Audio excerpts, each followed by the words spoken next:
আপনি দয়া করে ব্যস্ত হবেন না। এই আপনি আজ্ঞেটা আর কতদিন চলবে? আমাকে তুমি বলতে অসুবিধা হচ্ছে?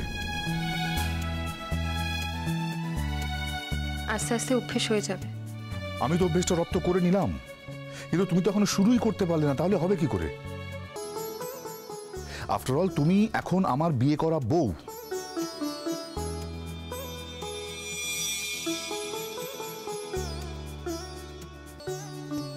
বেটা, দ্যাটস গুড। এরপর থেকে তুমি আমাকে আর আপনি বলো না। দেখো, ওই আপনি বললে না মানে ওই বড্ড খারাপ লাগে শুনতে, কানে লাগে।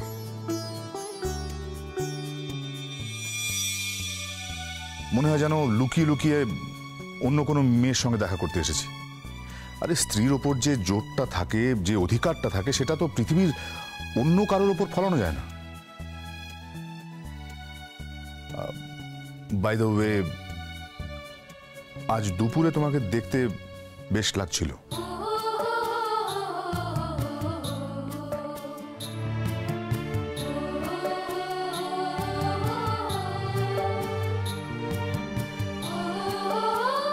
দেখো, আমি এত গুছিয়ে কথা বলতে পারি না, তবে হ্যাঁ, তখন জুজুর মা তোমাকে একটা কথা বলে চলে গেল। তুমি কি শুনতে পেয়েছো? সেটা কি বলেছে?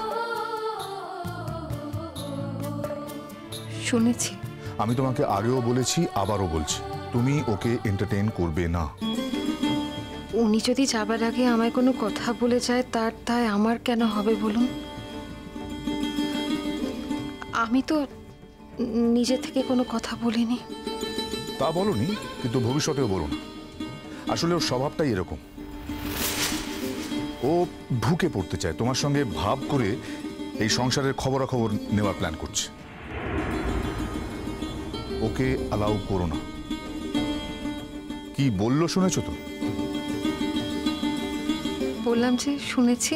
বলো তো কি বললো? বললেন আমি যা পারিনি তা যেন তুমি পারো। আমিও ঠিক তাই চাই। অনন্যা আমাকে কোনোদিনও সুখী করতে পারেনি। আশা করব তুমি আমায় সুখী করতে পারবে। কি যেটা বললাম সেটা বুঝতে কোনো অসুবিধা হয়নি তো? এটা তো সোজা কথা, না বোঝার কি আছে? দেখো, এই সোজা কথাটাই অনেকে বুঝতে পারে না। সুখ কি আর এক পক্ষে হয়? মানে? না, মা বলতো স্বামী স্ত্রীর মধ্যে সম্পর্ক ভালো হতে হলে স্ত্রীকে যেমন ছাড়তে হয়, তেমন স্বামীকেও ছাড়তে হয়। বাজে কথা। চিরকাল সংসারে স্ত্রীরাই ছেড়ে আসে। স্বামী তো বাইরের জগতে থাকে, স্ত্রীর নিরাপত্তার দায়িত্ব নেয়, ছেলে মেয়েদের দেখাশোনার দায়িত্ব নেয়। বাকিটা স্ত্রীরা করে। যে মানুষটা সংসারের জন্য এত খাটছে, সংসারের জন্য মুখে রক্ত তুলছে, ছেলে মেয়েদের নিরাপত্তার জন্য নিজের জীবনে ঝুঁকি নিয়ে নেয়, সে সংসারে ফিরে এসে একটু প্রভুত্ব তো করবেই। আর সেই প্রভুত্বটা স্ত্রীদের মেনে নিতে হবে। এটাই সুখী হওয়ার আসল উপায়।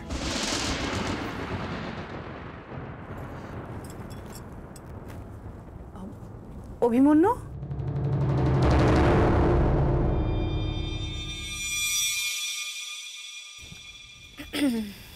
হ্যাঁ বলো। দাদা ভাই, আজ তো তোমাদের কাল রাত্রি, আজ তো তোমার এখানে থাকতে নেই। আমি ওকে অনেকবার বারণ করেছি, তাই তো উল্টো দিকে ফিরে আছি, পিছন ফিরেই কথা বলছি। আসলে বাবা জানতে পারলে খুব অশান্তি করবেন তো, সেটাই আর। আচ্ছা, তোমাকে তো আমি বারবার করে বারণ করে দিয়েছিলাম, বলেছিলাম যে এমন কাজ করো না যাতে বাবা। দোষ নেই, আমি নিজে থেকে এসেছি, আমার দরকার ছিল তাই আসছি।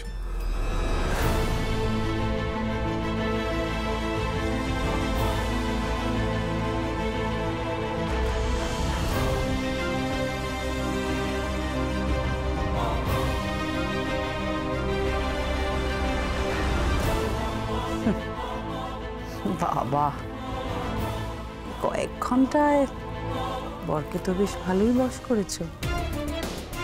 এ তুমি কি বলছো দিদিভাই? দিদিভাই যে কথাটা খুব একটা ভুল বলেছে তাও তো মনে হচ্ছে না। না মানে আমাদের বাড়িতে চিরকাল যে নিয়মটা আমরা সবাই মেনে এসেছে, সেই নিয়মটা তোমার বর ভাঙলো। আবার আমরা যখন তোমাকে সেটা নিয়ে বলতে গেলাম তখন উল্টে আমাদেরই বললো যে তোমার কোনো দোষ নেই। হ্যাঁ, এখন থেকেই দাদাভাই তোমার দোষ থাকছে। তোমার কিন্তু এলেম আছে ভাই, সত্যি কিছু মনে করো না। তা কি দিয়ে বশ করলে গো? খুব যে কচি মেয়ে, সুন্দরী তাও তো নয়। তাহলে খুব একটা চালাক চতুরের মতো কথাবার্তাও বলো না, তাহলে কি করে বশ করলে গো? একটু বলো না আমাদের। কি গো বলো? আরে বলো। আমি বশ করতে শিখিনি কোনোদিন। উনি কথা বলতে এসেছিলেন, আমি উত্তর দিয়েছি শুধুমাত্র এইটুকুই।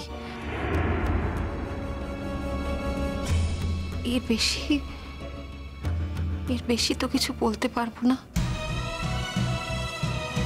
বারবার জিজ্ঞেস করলেও বলতে পারবো না। একই কথা বলবো, অন্য কথা নয়।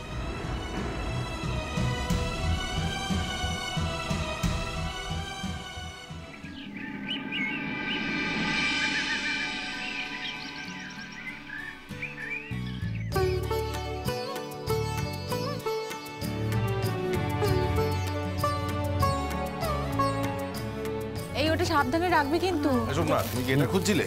হ্যাঁ হ্যাঁ হ্যাঁ, এই তত্ত্বসূচি রাখো রাখো রাখো। ও মাসিমা, সেলোটেপ কোথায়? মাসিমা মিষ্টিগুলো তো টাটকা টাটকা দেবেন, তাহলে সেগুলো আজ আর এখানে আনছি না। আর ওই তত্ত্ব সাজাবার বাকি জিনিসগুলো আমি সব এনে দিচ্ছি। আর কিছু কি আছে? আপনি খাটের ওপর থেকে যেগুলো আনতে বলেছিলেন সেগুলো সব এনে দিচ্ছি। ওখানে আর তো কিছু দেখলাম না। দেখুন তো কিছু ভুল হয়ে গেল কিনা। যা ছিল সব তো এনেছো, ভুল আবার কি আছে?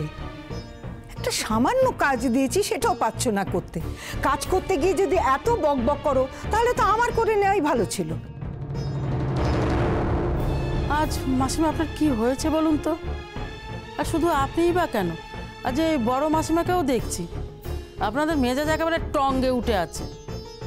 এই তো দিব্যি ভালো ছিলেন, দিদি চলে যাবার পর কত কথাবার্তাও হলো। এমন আবার কি ঘটলো যে দুজনেরই মুখ ভার, দুজনেই রাগ করছেন আমার ওপরে? আমি কি করেছি বলুন তো? এমন কি মন্দ কথা কয়েছি? সাধারণ একটা কথাই তো জিজ্ঞেস করেছি। সিদ্ধার্থ, তোমার সঙ্গে আমার একটা কথা আছে। আরে ওই কথাটা তো পরে হবে, দাঁড়াও তো, বুঝতেই পারছি না। ও মা দেখো না, বলছি এই শাড়িটা ফুলসজ্জার তো নাকি ওইটা, কোনটা হবে বলো তো, বুঝতে পারছি না। কি মুশকিল, আমি কিনতে গিয়েছিলাম নাকি? আশ্চর্য। এই রাই, বল না কোনটা? আমায় জিজ্ঞেস করছিস কেন? আরে দাঁড়াও, আরে তুই ওই শাড়িটা কেন নিয়েছিস? ওই যে গোলাপি গোলাপি শাড়িটা, ওইটা ফুলসজ্জায় দে। হ্যাঁ, আর ওই যে 5টা শাড়ি আছে না, ওগুলো প্রণামীতে দেওয়া হবে। এই শোন না, এগুলো রেডি করে নে ভালো করে, তারপরে এগুলো আলাদা আলাদা করে লিখে দিতে হবে। কতবার বললাম তত্ত্ব সাজানোর একটা লোক আন। বাবা বাবা, এটা কেমন হলো? এই শোনো, আমার পাড়ার প্রত্যেকটা বিয়েতে না আমি তত্ত্ব সাজিয়ে বেরিয়েছি। আর এখন আমার নিজের শালির বিয়ে, আর তোমরা বাইরে থেকে লোক আনার কথা বলছো তত্ত্ব সাজানোর জন্য? তুমি তো হাতে দিচ্ছ না, আমরা বুঝবো কি করে বলো তো যে তুমি সাজাবে না সাজাবে না? আরে সাজাবো সাজাবো, তোমরা তো তত্ত্বগুলো সবেমাত্র সাজানো শুরু করলে। আগে ঠিক করো যে কোনটা কাকে দেবে, তারপর আমি আর সোমনাথ দুজনে মিলে বসে একটা লিস্ট তৈরি করে নেবো। হ্যাঁ ঠিকই বলেছ। তবে আমি বলছিলাম কি, আগে শ্বশুর এবং শাশুড়ির প্রণামীগুলো আলাদা করে দাও, ওগুলো সুন্দর করে সাজিয়ে ফেলি। আর তোমরা কার কোনটা জিনিস যাচ্ছে না সেগুলো লিস্ট করে পাশে সবার নাম লিখে দাও, লিস্টটা আমাকে দাও, আমি সুন্দর করে সব সাজিয়ে দিচ্ছি। তোমরা তো আমাকে কথাটা বলতেই দিচ্ছ না, তবু আমি তো কথাটা না বলে থাকতে পারছি না। বড় মা বলুন না, কি বলবেন? গতকাল আমরা পারুর বাড়িতে ফোন করেছিলাম, ফোনটা ধরেছিলেন ও শ্বশুর বাসায়। আমাদের সঙ্গে কি ব্যবহার করলো যেন, আমরা তো আশাই করতে পারিনি উনি অমন একটা ব্যবহার করবেন। ওই দেখো, সেই জন্যই রাগ হয়েছে, আর ওই রাগ এসে ঝাড়ছে আমার ওপর। আমি ঠিক বুঝতে পেরেছি। দিদি, ওরা যদি ভেবে থাকে মেয়েকে বিয়ে দিয়ে আমরা পর করে দিয়েছি, মেয়ের একটা ফোন করে খোঁজ পর্যন্ত নিতে পারবো না, তাহলে কিন্তু খুব ভুল করছে। ঠিকই তো, আমরা আমাদের মেয়েকে বিয়ে দিয়ে পরের ঘরে পাঠিয়েছি, তাই বলে কি তার খোঁজ খবর নিতে একটা ফোনও করতে পারবো না? তা তো আমাদের কথা শুনতে হবে। আসলে বড় মা, অভিমন্যুর বাবা একটু কনজারভেটিভ ধরনের মানুষ, আসলে পুরনো দিনের মানুষ তো। দেখো বাবা, তুমি আর আমাদের পুরনো দিনের মানুষ দেখেও না, আমরা কি নতুন দিনের মানুষ? আরে বাবা, আমাদেরও তো বয়স হয়েছে। আমাদের যদি কেউ ফোন করে, আমরা কি এই ধরনের কথাবার্তা বলি কখনো? তাদের ঘরে মেয়ে নেই, মেয়ের বিয়ে হয়ে গেলে মায়ের মনের অবস্থা যে কি হয় সেটা তারা বোঝে না। বড় মা, আস্তে আস্তে দেখবেন সব ঠিক হয়ে যাবে। মা, আপনি অত চিন্তা করবেন না, দিদিকে তো চেনেন, দিদি সব কিছু ম্যানেজ করে নেবে, শুধু কয়েকটা দিন সময় যেতে দিন। আরে সেলো টেপটা পাচ্ছি না, কোথায়? ও ও দাও, ওখানে আছে, আমি এনে দিচ্ছি। হ্যাঁ, হলুদ এখানে বলছি। আচ্ছা মা, তোমার ফোন করার কি দরকার ছিল বলো তো? আমরা তো সপ্তাহান্তে একবার আসি কি আসি না, তুমি তো মা একবার ফোন করেও খোঁজ নাও না। আমরাই তো ফোন করে খোঁজ খবর দিই।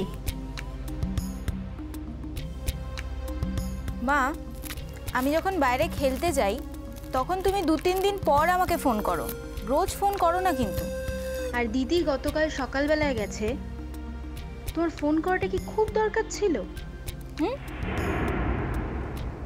তোরা চিরটা কাল দিদিকে হিংসে করে এসছিস কেন রে? ও ও কি করেছে তোদের? এই কথাটা বলো না মা, এটা হিংসের কথা না, তোমরা অনেক একচোকমি করেছো, সে কথাটাই বলা হচ্ছে। কিচ্ছু একচোখে করা হয়নি, যার ভাগ্যে যা আছে সে তাই পাবে। তোমরা কি করেছো? কি তোমরা করেছো আমাদের জন্য? তোমার দিদি যা করেছে তার এক কণাও তোমরা করনি আমাদের জন্য। আবার গলা উঁচিয়ে কথা বলছো। আমাদের গলাটা কোনোদিন চোখে দেখা যায় না বড় মা। কি হচ্ছে কি? তোমরা থামো না। থামার কিছু নেই, সব সময় এই এক কথা শুনতে কার ভালো লাগে বলো তো? কেন রে, তোদের কি এমন বলেছি? সে কথা বলা হয়নি মা, আমরাও অনেক কাজ করেছি জানো তো। আমরা যেহেতু রান্না করে তোমাদের মুখে খাবার তুলে দিতে পারিনি, সেই জন্য আমাদের কোনো দাম নেই। বলতো কি কাজ করেছিস তোরা? কি এমন কাজ করেছিস? কলেজে গেছিস, বাড়ি ফিরে জামা কাপড় ছেড়ে বিশ্রাম নিয়েছিস, আর দিদি তোদের মুখের সামনে গিয়ে খাবার ঢুকেছে, আরো নানাবিধ কাজ করেছে। আমাদের জন্য তোরা কি করেছিস বলতো মনে করে? হ্যাঁ, বিয়ের পরে সপ্তাহে একদিন করে আমাদের খোঁজ খবর নিতে আসিস। শুধু খোঁজ খবর নিতে আসিস না, বিশ্রাম করতে আসিস।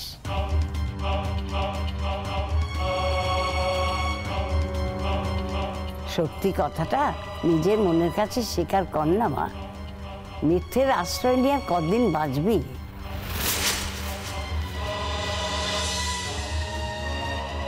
আর আসিস দিদি আছে বলে, এখন দিদি নেই আর আসবিও না, কারণ তোরা বুঝে গেছিস যে তোদের মুখের কাছে খাবার আর কেউ ধরবে না। এখন যদি আসিস তোদেরই করে কমবে খেতে হবে। এসব তুমি কি বলছো বড় মা?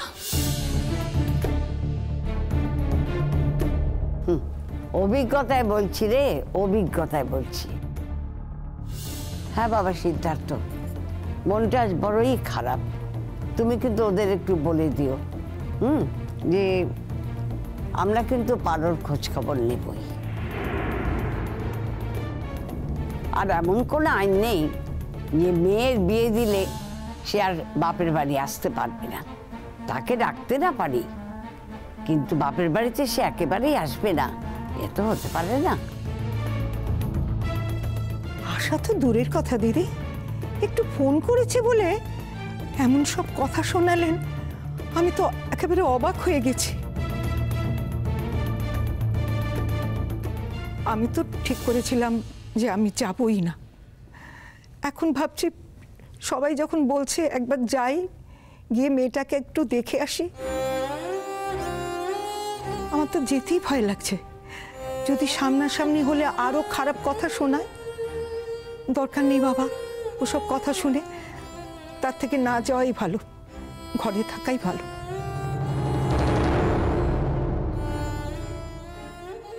কেন কেন যাবি না? হ্যাঁ, নিজের মেয়েকে দেখতে যাবি, কেন যাবি না? আমরা নিশ্চয়ই যাব, আমরা নিশ্চয়ই যাব তাকে দেখতে।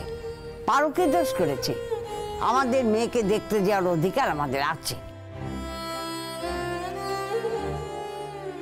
বড় মা, আমি তো বলছি আমি আস্তে আস্তে ম্যানেজ করে নেব, অভিমন্যুকে দিয়েই ম্যানেজ করিয়ে নেব। আপনারা এতটা রিয়্যাক্ট করবেন না। হ্যাঁ বুঝতে পারছি আপনাদের খারাপ লেগেছে, ওসব কথা বলেছে ওখান থেকে। হ্যাঁ, আমাদেরও কথাটা শুনে খারাপ লাগছে। তবে বড় মা, আমি বলি কি, দিদিকে একটু ওখানে সেটেল হতে দিন। হয়তো আপনারা যখন ফোন করেছিলেন তখন দিদির শ্বশুরমশাই কোনো কারণে ডিস্টার্ব ছিলেন, কোনো একটা সমস্যায় ছিলেন, তাই হয়তো ওরকম কিছু। আচ্ছা, এক্স্যাক্টলি উনি কি বলেছেন কি? উনি যথেষ্ট খারাপ ব্যবহার করেছেন আমাদের সাথে। উনি বারবার আমাদের মনে করিয়ে দিচ্ছিলেন। উনি প্রথম দিনই তো বলেছিলেন যে বাপের বাড়ির সঙ্গে বেশি যোগাযোগ রাখা চলবে না। কালই তো সবে গেল মেয়েটা ও বাড়িতে, আর আজই আমরা একটু ফোন করেছি বলে এমন সব কথা শোনালেন যে এখন তো ভাবছি ভবিষ্যতে যদি ফোন করি তাহলে তো না জানি কত কথা শোনাবেন। এইবার বুঝতে পারছি অভিমন্যুর প্রথম বউ কেন এই সংসারে টেকেনি।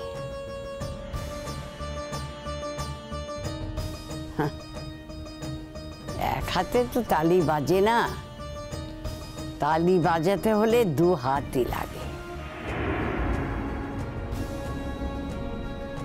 জানি না বাবা, এখন মনে হচ্ছে মেয়েটাকে নির্বাসনে পাঠিয়ে দিলাম না তো দিদি।